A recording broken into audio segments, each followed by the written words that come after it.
ګران لیدونکو یو ځل بیا په خیر راغلاست. ډاکټر صاحب اوس راځو دغه پوښتنې ته چې دغه ناروغۍ یا د معدې زخم موږ څنګه کله پوهیږو چې دغه کس ته د معدې زخم پیدا شوی دی؟ هغه انګلیسي اصطلاح کې ورته ډیاګنوزیس وایي. څنګه کولی شو چې دغه تشخیص کړو؟ ډېره زړه پورې پوښتنه ده. لومړی باید د ناروغ څخه مکمله تاریخچه واخیستل شي، لکه څنګه چې په نښو نښانو کې ولوستل. بعد د هغې څخه فزیکي معاینات دي چې مریض باید وکتل شي چې آیا په دې ساحه کې د درد شته نشته دی. بیا موږ ډېر د ساده معایناتو څخه شروع کوو. لابراتواري معاینات، مثلا مریض ته د ډکو میتیازو معاینات توصیه کوم. په وینه کې ورته د اچ پایلوري په نوم باندې یو معاینه ده چې آیا د اچ پایلوري په نوم باندې خو به دا میکروب مثبت نه وي. دا بیا مختلف ټسټونه لري چې حتی په ډکو میتیازو کې یا د کولمې څخه موږ بایوپسي هم اخیستی شو. یوریز بریت ټسټ په نوم باندې ځینې نور ټسټونه هم دي. خو د مریض څخه د سګرټ په بابله باندې موږ تاریخچه اخلو. زخ زیات سګرټیان بدبختانه په دې ناروغۍ باندې اخته دي. نسوار هم بې تاثیر لري؟ نسوار دومره نه، خو اکثرا که فکر دې کړی ګوتې ککړې او چونډی راخله او خوله کې اچوه، خپله د اچ پایلوري او د دې میکروبونو د انتقال لپاره زمینه مساعده. بل له بله پلوه الله پاک چې هر هغه څه حرام ګرځولي دي واقعا چې هغه د انسان وجود ته ضرر رسوي، هغه که نسوار دي که سګرټ دي. او له بله پلوه بدبختانه زمونږ اکثرا لیدونکي به دې ته متوجه وي، د شرابو څښل ډېر زیات عام شوي دي. یعنې د دې پوښتنه باید د ناروغ نه وشي؟ د ناروغ نه باید وشي، ځکه شراب خو هم مطلقا د معدې د زخم، د وړو کولمو د ټپونو، حتی د سرطاناتو لامل ګرځي. خو چې زموږ موضوع په هضمي سیستم کې ده، د هضمي سیستم په اساس باندې خپله د شرابو، سګرټ او نسوارو په بابله باید مکمله تاریخچه، د قبضیت په بابله باندې باید مکمله تاریخچه واخیستل شي، لابراتواري معاینات ورته توصیه شي. له بله پلوه ځینې مریضان اکثرا په پخت وبخښئ په تریخې کې کاڼي لري یا څنګه کیسه صفرا چې ورته وایي، دا هم داسې مبهم دردونه ورکوي. تلویزیوني معاینه په دې کې ډېر زیات رول لري چې آیا د تریخې التهاب موجود دی، په تریخې کاڼي شته دی که نشته دی، آیا طرق صفراوي خو بند کړی نه دی که بند کړی دی. له بله پلوه ډېره اساسي او زړه پورې معاینه چې ده هغه د اندوسکوپي په نوم باندې یادېږي. خپله معدې ته پایپ ښکته کېږي او د پایپ په واسطه باندې ګوري، په هغې کې یو کیمره ده چې آیا دا زخم هلته شته نشته دی، زخم یو دی، دوه دی، ژور دی، سطحي دی. او له بله پلوه ښه خبره دا ده چې دا د زخم نه ټوټه هم راخیستلی شي تر څو موږ لابراتوار ته ولیږو بایوپسي چې خدای نخواسته دا زخم خو به په سرطان باندې نه تبدیل شوی. مننه کومه. ډاکټر صاحب موږ رالیدونکي خو د دغه ناروغۍ د تشخیص په اړه باندې پوه شول. نو که چیرې دغه ناروغۍ یا د معدې زخم یا ټب تشخیص شي نو درملنه یې که تاسو په عمومي ډول سره د دې یادونه وکړئ؟ دا چون عامیانه پروګرام دی، وایي هر هغه لامل چې د ناروغۍ سبب ګرځي باید لاملونه یې د منځه لاړ شي. لکه څنګه چې تاسو مخکې یادونه وکړه. مریض باید سګرټ په کمل ډول ترک کړي، الکولو څخه باید ځان وساتي، پاریز وکړي. بل هغه خواړه چې ترخه، تروه، مساله جات او د حده زیات وي هغه باید ونه خوري. له بله پلوه یوه طبي مقوله ده، وایي که غواړئ چې تر و تازه اوسئ، همیشه د امراضو څخه لرې اوسئ، ترکاري باب ډېر خورئ، ښه ژوئ او د میوه‌جاتو څخه زیاته استفاده کوئ. له بله پلوه اچارونه او هغه خواړه چې هغه په د هغې په ترکیب کې کیمیاوي مواد شامل وي، په مصنوعي شکل سره جوړ شوي وي، د هغې څخه د زیاته استفاده نه کوي. له بله پلوه بدبختانه په تلویزیونونو کې هم نن سبا ورته ډېر اعلانونه کېږي، دا مشروبات راغلي دي په یوه نامه او بله نامه باندې چې اکثرا ماشومان هغه په دې شکل باندې خوري چې د انرژیانې نومونه به یې نه اخلو، خو هر ډول انرژي چې ده دا خپله کیمیاوي مواد دي، دا هېڅ د طب له نظره اساس نه لري. او د دې په ځای باندې چې یو ځوان یا ماشوم ته ګټه ورسوي، تاوانونه حتی ورته ورسوي. میوه‌جات دې باید وخوري. د دې په ځای باندې د تازه میوه وخوري او انشاءالله که په دغه مسایلو باندې دوی عمل وکړي نو د دې مشکلاتو څخه به انشاءالله خلاصي ومومي. مننه کومه.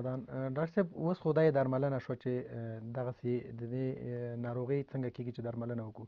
که چیرې د دغه ناروغۍ درملنه ونشي نو تاسو د دغه یادونه وکړئ چې کم طرف ته کېدای شي موږ انتظار وکړو، کم مشکلاتونه منځته راوړي، یعنې کمپلیکیشن یا اختلاطات یې څه شی دي؟ د درملنې په اساس باندې خو چون طبي درملنه هم ده او جراحي درملنه هم ده، خو چون موضوع عامه موضوع ده، که چېرته دغه اعراض والایم او نښې نښانې ښه نه شولې ناروغ باید ډاکټر ته مراجعه وکړي ځکه د معدې زخم کله کله نورو خواو ته ځي لکه تاسو چې ویل چې د دې اختلاطات څه دي ممکن وایي چې د معدې زخم خونریزي ورکړي چې خونریزي ورکول هم یو خطرناک شکل دی ممکن مریض وینه قی کړي حتی کله کله کمه خونریزي ورکوي په ډکو میتیازو کې اطراح کېږي او مریض په زندني ډول باندې کمخونۍ خواته ځي بل غټ اختلاط چې دی خپله دا د معدې زخم چې دی دا چون هلته په دې کې د لارې د بندش لامل ګرځي ممکن د معدې لاره وړو کولمو خواته بنده کړي او د بندش لامل وګرځي دریم غټ اختلاط چې دی وایي ممکن چې سوری شي کله چې معده سوری شي نو د معدې تیزاب او د معدې کې چې کوم خواړه او هر څه دي دا به ګېډې ته توی شي او د کیمیاوي پیروتونیت یا کیمیکل پیروټونایټس سبب ګرځي چې یوه عاجله بیړنۍ جراحي پیښه منځته راوړي او له بده مرغه که چېرته د معدې زخم ډېر دوامداره پاتې شي او په ښه ډول سره درمل نشي ممکن چې سرطاناتو خواته هم مخه وکړي بیا هم مننه کورمدان ډاکټر صاحب لکه که چیرې دغسې مشکل یا د معدې زخم لکه څنګه چې کوم نښې نښانې تاسو یادونه وکړه په کور کلي او داسې ځایو کې چې ډاکټر موجود نه وي او داسې یو کس یو ته دغسې یو مشکل پیدا کېږي نو دوی ته هغه لومړنۍ مرستې څه شی دي باید دوی څه شی وکړي چې تر څو دوی یو ډاکټر ته ورسېږي په ابتدا کې تر څو دغه مشکل څخه دوی په عمل کې شي اوس خو د عامې روغتیا وزارت خوشبختانه هم په بانډو کې هم په کلو کې د ابتدایي کلینیکونو نیولې ده د بی ایچ سی سی ایچ سی په نوم باندې حتی ډسټرکټ هاسپټل او د ریجنل او پروینشل شفاخانو په نوم باندې شفاخانې جوړې کړي دي او یو بل د خوشحالۍ ټکی ادام دی چې په افغانستان کې اکثرا په کورنو کې د ډاکټرانو شمېره هم زیاته شوې ده خو بیا هم که چېرته لاسرسی ورته ونه لري ښه خبره دا ده که چېرته زموږ اواز په هر ګوټ کې تاسو اورئ او دغسې ستونزې چې موږ د برنامې په جریان کې وویلې تاسو ته پیدا شولې کوشش وکړئ چې په خپل سر د دواګانې نه خوري که چېرته ډېر زیات دغه ورته ورسېږي ځکه ځینې دوه ځانې میندې یا حامله ښځې دي چې هغوی ته هم دا مشکلات پیدا کېږي ولا د معدې زخم نه هغه د حمل هم کولی شي چې دغسې ستونزې منځته راوړي که حامله ښځه وي باید په خپل سر باندې دوا ونه خوري که دغسې نور کسان وي خو فقط یو د انټي اسید یا د معدې تیزاب چې کمی هغه شربت دې واخلي او په خپل سر د هیڅ وخت دواګانې نه خوري او کوشش دې وکړي خپل مالج ډاکټر ته د ځان ورسوي کورمدان مننه خوشحاله اوسئ ډاکټر صاحب د دغه ناروغۍ انځارو په اړه البته څرنګه چې دا ناروغۍ ډېره زیاته موږ رالیدونکي به دا فکر کوي چې دا ډېره خطرناکه ناروغۍ ده انځار نه مطلب دا چې یعنې دغه ناروغۍ ښه کېدو او نه ښه کېدو په اړه که یادونه وکړئ دا ناروغي خو د خوشبختانه انځار یا د دې هغه اخیری نتیجه به څه وي خطرناکه ناروغي نه ده که چېرته موږ واقعا څه چې الله موږ ته ویلي څه احادیثو موږ ته ویلي دي او ژوند په داسې یو شکل باندې وکړو چې په هغې کې نه نسواري نه سګرټي نه شرابي او نه ککړ خوراکي ځکه وایي چې الطهور شطر الایمان پاکوالی د ایمان جز دی او معده باندې ډېر زیات بوج رانه وړو ځکه هر غړی چې ډېر زیات استعمالیږي بالاخر اصطلاح کېږي به د کاره به غورځېږي ناروغه کېږي به نو که چېرته موږ په معده باندې ډېر فشار رانه وړو ډېر زیات بې ځای خواړه ونه خورو ډېر ترخه خواړه ونه خورو او د قبضیت څخه مخه ونیسو سبزیجات او میوهجاتو ته مخه وکړو انشاءالله چې معده به نه زخم خواته ځي نه به سوري کېدو خواته ځي نه به خونریزي ورکوي او نه به بالاخره د سرطان لامل ګرځي ډاکټر صاحب ډېره مننه ډاکټر صاحب په آخر کې که چیرې تاسو زموږ ګران لیدونکو ته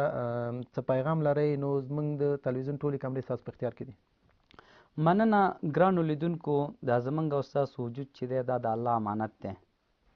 او که چېرته دا موږ د خپله لاسه خراب کړو نو خدای به رانه د قیامت په ورځ باندې پوښتنه کوي که چېرته موږ واقعا د سګرټو څخه مخنیوی وشي د ککړو خوراک څخه شراب ونسکو او هغه څه چې د برنامې په جریان کې وویل شو په دې باندې موږ عمل وکړو انشاءالله چې د معدې د زخم څه چې د معدې د ترخو اوبو راتګ او حتی د معدې د نورو ستونزو څخه به موږ سره جلوګیري او مخنیوي کې مرسته وکړي مننه کورمدان ډاکټر احمد پرویز اقبال د تاسو ډېره مننه چې زموږ سټوډیو ته مو تشریف راوړو مننه کورمدان تاسو نه هم ډېره مننه کورمدان د ژوندون نړیوال تلویزیون ګران لیدونکو دا وه زموږ د دې اونۍ د روغ رازور خپرونه ګران لیدونکو تاسو هم کولی شئ چې موږ ته د دغه خپرونې د لا پیاوړتیا او د ښکلا دپاره ایمیلونه راولېږئ او همدارنګه کوم ټلیفون شمیره چې ستاسو د لیدونو په سکرین باندې ښکاري په هغې باندې موږ ته ټلیفونونه وکړئ. نو په آخر کې به زه د خپلو ټولو تخنیکي همکارانو څخه په مننې تاسو په بخون کې خدای وسپارم. الله مو شه خوشحاله شپې ولرئ. دغه خبرونه تاسو ته د کابل آسیا روغتون لخوا.